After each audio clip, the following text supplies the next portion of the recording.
Janapriya upscale 2 BHK 45 lakhs, 3 BHK 60 lakhs మాత్రమే. సితారా Sainikpuri. Cinema గురించి మీ journey ఈ రెండు కనెక్ట్ చేసి చూస్తే మీరు చదువుకుంది బేసికల్గా ఇంజనీరింగ్, కానీ సినిమా వైపుగా మీ ప్రయాణం ఎలా సాగింది చెప్పండి. ఈ బయోపిక్ చెప్పాలంటే మళ్ళీ పావుగంట పడుతుంది. ఎందుకంటే ఈ చెప్పి ప్రతి ఇంటర్వ్యూలో నా ఇంటర్వ్యూ ఓపెన్ చేయగానే ఈ బయోపిక్ అడుగుతారు ఫస్ట్.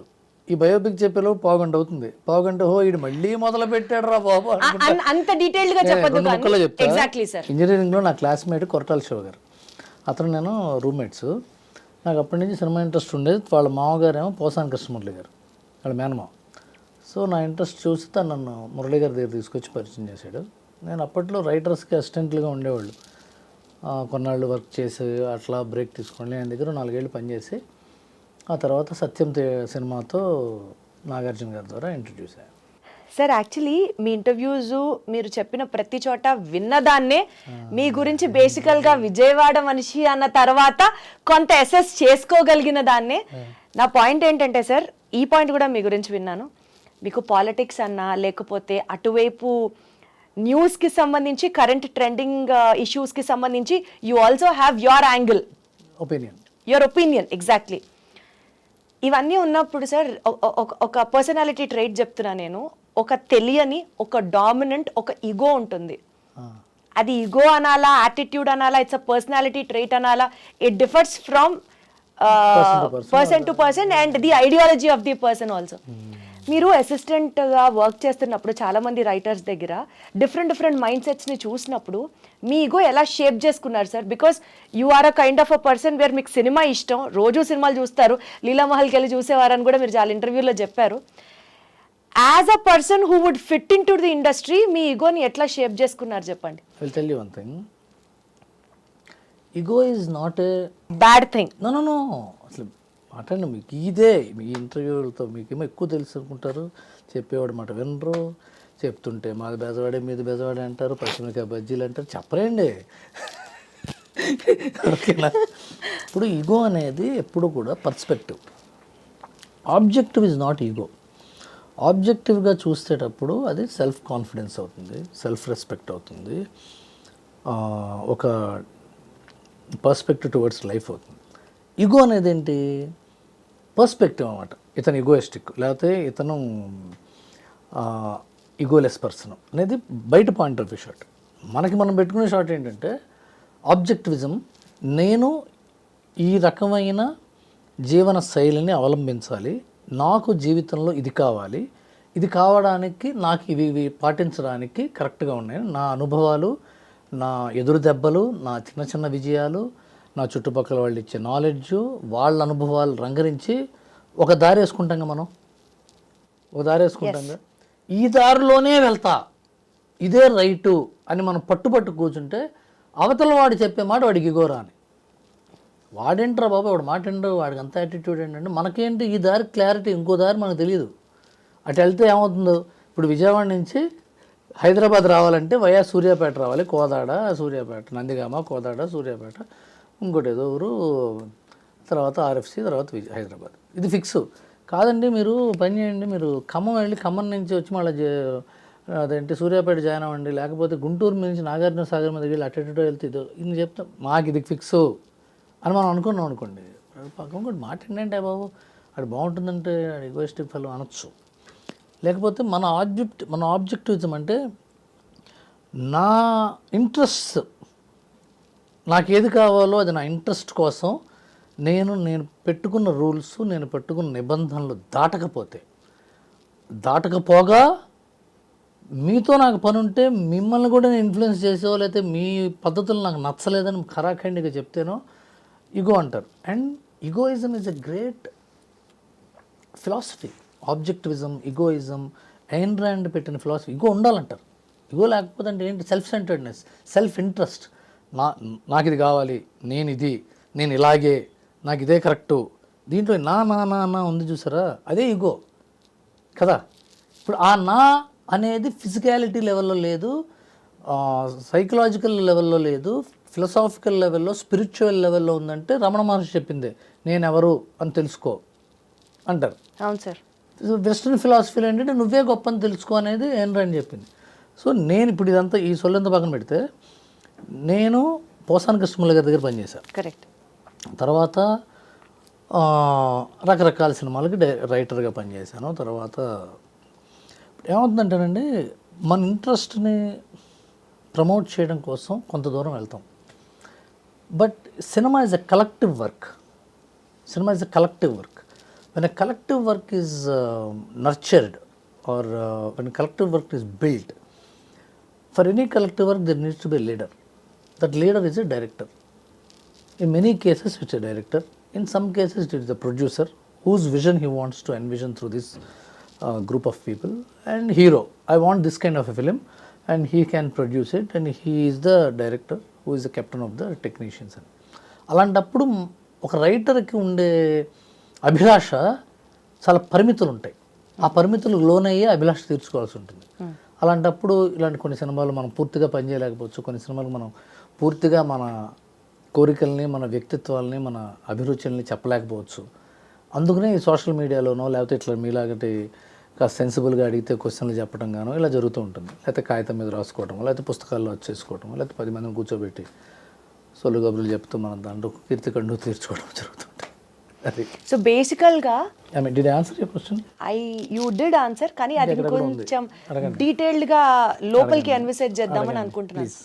సో మీరు ఒక ఐడియాలజీతో మీ కాన్సెప్ట్ని ముందుకు పెట్టినప్పుడు maybe envisioning it through the vision of the డైరెక్టర్లో భాగంగా దాన్ని కొంచెం సైడ్ ట్రాక్ అవ్వడము, లేదా మీరు చెప్పాలనుకున్నది చెప్పలేని సందర్భము ఏ సినిమా దగ్గరైనా ఎదురైందా? చాలా సినిమాల్లో ఎదురైందండి. ఒక్కోసారి కాంప్రమైజ్ అవుతాము, ఒక్కొక్కసారి will walk out of the project. For example మీరు అలా జరిగినవి మీ లైఫ్లో జరిగినాయి. ఫర్ ఎగ్జాంపుల్ ఇందుకు అయిపోయిన గురించి కానీ చాలా పెద్ద పెద్ద సినిమాల్లోంచి నేను ఐ వాక్డ్ అవుట్. చాలా పెద్ద పెద్ద సినిమాల్లో కాంప్రమైజ్ వర్క్ చేసిన సందర్భాలు ఉన్నాయి. చిన్న సినిమాల్లో ఒక్కోసారి ఏమవుతుందంటే, చిన్న సినిమాల్లో పనిచేసేటప్పుడు రైటర్కి ఎక్కువ వాయిస్ ఉంటుంది. ఎందుకంటే మిగతా పార్టిసిపెంట్స్ ఇన్ ద ఫిలిం కూడా చిన్నవాళ్ళు అవుతారు కదా, అప్పుడు ఈక్వల్ వాళ్ళు అవుతారు. అప్పుడు we can be more vocal about our exactly about your opinions. పెద్ద సినిమాలకి వెళ్ళేటప్పుడు ఏమవుతుందంటే lot of other equations and factors ఉంటాయి. When we have those many factors, మనం we need to compromise or just walk out of the situation. ఉన్నాయి, చాలా ఉన్నాయి. చెప్పకూడదనా లేకపోతే మళ్ళీ ఎందుకు వాటి గురించి? అయితే సినిమా వాళ్ళ ఓపెనింగ్ అంటే నిన్న రాత్రితో డైలాగ్ వర్షన్ రాసి, డైలాగ్ వర్షన్ మీద ఒక ఉత్తరం కూడా రాశారు. ఈ సినిమా కథ జరుగుతున్న విధానం నాకు ఎందుకో నచ్చలేదు, నాది తప్పవ్వాలని కోరుకుంటున్నాను, ఈ సినిమా విజయం సాధించాలని కోరుకుంటున్నాను, నేను నా తప్పవ్వాలని కోరుకుంటూ ఈ సినిమా నుంచి నేను నిష్క్రమిస్తున్నాను అని పుస్తకం పెట్టి, సినిమా రేపు ఓపెనింగ్ నేను వస్తాను, కొబ్బరికాయ కొట్టి నేను కూడా అందరితో పాటు నుంచుంటాను అనుకున్నాను. కానీ నేను పంపించిన ఫైల్ ఉంది కానీ నేను లేను అక్కడ, నేను చేయనని చెప్పి వచ్చేసాను. మరి ఆ సినిమా పెద్ద ఆ సినిమా అది. బట్ నేను ఆ టైంలో నాకు ఆత్మసంతృప్తి ఉంటుంది కదా, ఎస్ ఐఎమ్ రైట్ అని. ఒక్కోసారి అసలు ఆడదులే సినిమా అనుకున్న సినిమా హిట్ అయిన సందర్భాలు కూడా ఉన్నాయి. అంటే అన్నీ ఇప్పుడు తప్పు ఉంటే రైట్ ఉంటే where human, to error is human. నేను ఎర్రర్ చేస్తుంటాను, బట్ ఇట్ ఈస్ ఫన్. ఇది వెళ్తుంటే ఇప్పుడు ఏం వెనక్కి తిరిగి చూసుకుంటే జరిగే ప్రతి విషయం నవ్వుతూ గుర్తు తెచ్చుకుంటే బాగుంటుంది. కానీ ఎందుకు అయిపోయింది కదా, అయిపోయిందని మళ్ళీ చూసి ఆ రోజులు అలా చేయాలి కొంచెం ఉపయోగం లేదు. అది అంతే కదా. నేను చాలాసార్లు ఇంత ఫూలిష్గా ఎలా చేశాను రా బాబు. ఏం చేశారండి అంటే అంత బ్రాడర్ పర్స్పెక్టివ్ లో కాకుండా I just wanted to know more. చాలా తప్పులు చేశా. ఎగ్జాంపుల్ ఇప్పుడు నేను అన్నారు కదా ఈగో అని, మనకి తెలిసి తెలియకుండా మనదే రైటు, మనదే కరెక్ట్ అని చెప్పి ఆర్గ్యూ చేసి చివరికి వాళ్ళతో గొడవపడి ఆ తర్వాత ఇంటికి వచ్చాక అనవసరంగా అన్నానేమో అనుకున్న సందర్భాలు. ఆ సినిమా ఆ తర్వాత ఫ్లాప్ అయితేనో, ఆ సినిమా ఫ్లాప్ అయితే వాళ్ళకి ఇంకా కోపం, ఏంటి ఇప్పుడు వాడు చెప్పింది రైట్ అనుకుంటున్నాడు వీడు అనుకోవచ్చు కదా. ఆడింది అనుకోండి, ఆడు చెప్పింది వినకపోవడం వల్ల మంచిదైంది, మళ్ళీ పిలవద్దరు బాబు వాడు చెప్తే ఫ్లాప్ అవుతుందని కూడా అనుకోవచ్చు కదా. ఇవన్నీ జరుగుతాయి. Period of 28-27 years lot of things happen. ఇప్పుడు సంచలనం కోసం నేను పేర్లు ఊర్లు చెప్పచ్చు, కానీ it doesn't is not decent. అదేనండి, రైటర్లతో పెట్టుకోలేం, అర్థం అవుతుంది ఒక్కొక్క మాట. Yeah, I totally agree with you and understand the sensitivity of the situation as well. I'm very happy that you asked this. Yeah. చూసారా సార్, అనవసరంగా నా ఈగో నా క్వశ్చన్ మీరు చేసేబడ్డారు. చాలా I'm really happy with this. Thank you so much sir. Moving ahead sir, ఇందాక మీరు అన్నట్టు cinema is a collective work, it's a team work. ఎవరో ఒకళ్ళు బాగా చేస్తే కాదు, అందరూ బాగా చేస్తేనే, అన్నీ అలైన్ అయితేనే ఆ ప్రాజెక్టు సూపర్ సక్సెస్ అవుతుంది. ఇందులో మీరు 100కి 100% పెట్టినా అవతల వాళ్ళ వైపు నుంచి రాకపోతే it would be a disaster.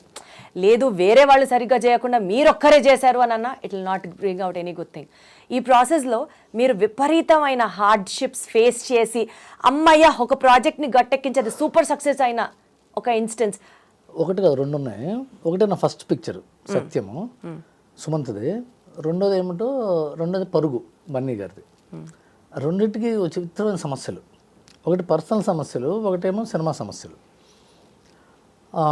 సత్యం టైంలో ఏమైందంటే యాక్చువల్గా మేము ఇంకో కథ చెప్పాం.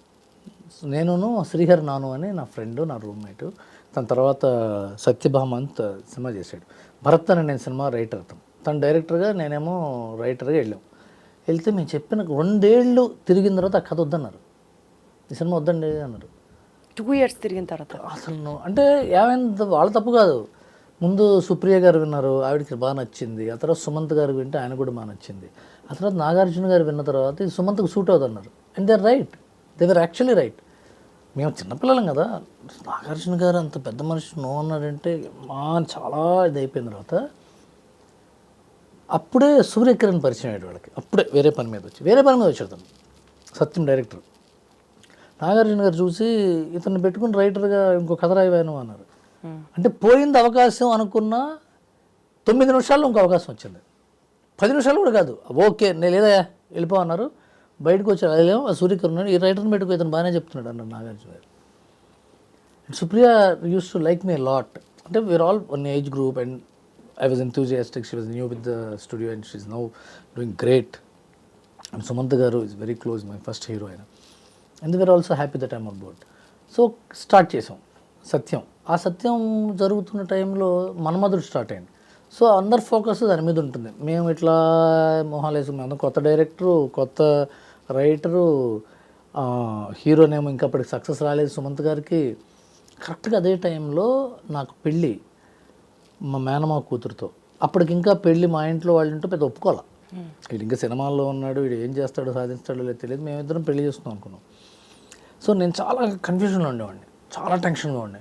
సడన్గా అప్పుడు ఏమైందంటే సత్యం టైంలో షూటింగ్ స్టార్ట్ అన్నారు. పెళ్లి చేసుకుని షూటింగ్ స్టార్ట్ చేసినప్పుడు ఇంక 24 గంటల షూటింగ్ దగ్గర ఉండాలి కదా. రాత్రి పగళ్ళు మా వైఫ్ ప్రెగ్నెంట్, ఒక్కతే ఉండేది ఇంట్లో. నేను 24 గంటలు షూటింగ్కి వెళ్ళి రావటం, రీరైట్ చేయటం, మళ్ళీ వెళ్ళడం, రావటం, షూటింగ్ టెన్షన్స్, డెలివరీ టెన్షన్స్. సినిమానేమో పూర్తి అయిపోయింది. నా ఫస్ట్ పిక్చర్ నేనేమో షూటింగ్ రిలీజ్ రోజున హైదరాబాద్లో ఉండాలని. మా వైఫ్ 9th month, తన్ని రాజమండ్రి కాకినాడలో దింపేసి వచ్చి నేను చాలా టెన్షన్ పడ్డాం ఎడిటింగ్. ఆ తర్వాత ఏమైంది, నేను డెలివరీకి వెళ్ళాలి. నాగార్జున గారి సినిమా చూసి ఒక 10 సీన్లు రీషూట్ చేయమన్నారు. 10 సీన్లు రీషూట్ చేయాలి. నేనేమో కాకినాడ వెళ్ళాలి. రాత్రి 9:30కి చెప్పారు ఇది ఎల్లుండే షూటింగ్ స్టార్ట్ చేయాలన్నారు. నేను రాత్రి అంతా కూర్చొని, సత్యం రాజేష్ ఉన్నాడు కదా, ఫస్ట్ పిక్చర్, తను నేను పక్కన కూర్చొని, తన సీన్లో 3 ఉన్నాయి దాంట్లో. రాజేష్ అన్నాడు, నువ్వేం టెన్షన్ పడకన్నా, నువ్వు ఉండు, నేను పక్కన కూర్చుంటా అని చెప్పి తను నా పక్కనే కూర్చున్నాడు. నేను రాత్రి 3ంటికో 4ంటికో రాసి పొద్దున్న 8ంటికి నాగార్జున గారు వస్తే ఆయనకి రీడింగ్ ఇచ్చి, తమిళ్ డైరెక్టర్ తనకు తెలుగు కొద్దిగా మాట్లాడటం వచ్చు కానీ పెద్ద రాదు సూర్యకిరణ్కి. ఎందుకు తను జడ్జి చేయలేడు కదా, పంచశేఖర్ జడ్జి చేయలేదు కానీ కథా సంబంధించిన విషయాలు అవి. చివరికి అది ఓకే చేసామండి. అది రిలీజ్ అయిన రోజున యూ హ్యావ్ టు ఫీల్ మీ, చాలా ఆనందపడ్డా. నాకు కళ్ళంబడి బొటబొట నీళ్ళు వచ్చేసినాయి. ఎందుకంటే ఎంతో కష్టపడి, నాకు చాలా ఇష్టం నాగార్జున గారు, మా నాన్నగారు నాగేశ్వరరావు గారి ఫ్యాన్. అదే కంపెనీలో నేను రైటర్ అవ్వటం అనేది it is thrilling moment for me. తర్వాత ఇది పర్సనల్ స్టోరీ, ఎవరికి పట్టింది కాదు కదా, పర్సనల్ స్టోరీ. నేను నాకు ఏవైతే ఏంటి. And for more videos, Please subscribe to iDream. Please subscribe to iDream. Please subscribe iDream. And please subscribe to iDream. For more videos, subscribe to iDream. please like, share and subscribe to the channel. Congratulations, iDream. Subscribe to iDream. Subscribe to iDream. So subscribe to iDream Media. iDream ki iDream team andarki huge congratulations. Please subscribe iDream Media. Please subscribe to iDream. Subscribe iDream. Please subscribe to iDream. I dream అంటే నా కళల channel subscribe చేసుకున్న నోరు తిరుగుతలేదు, మీరైతే గంట గుర్తు కొట్టండి. For more such videos, please subscribe to iDream.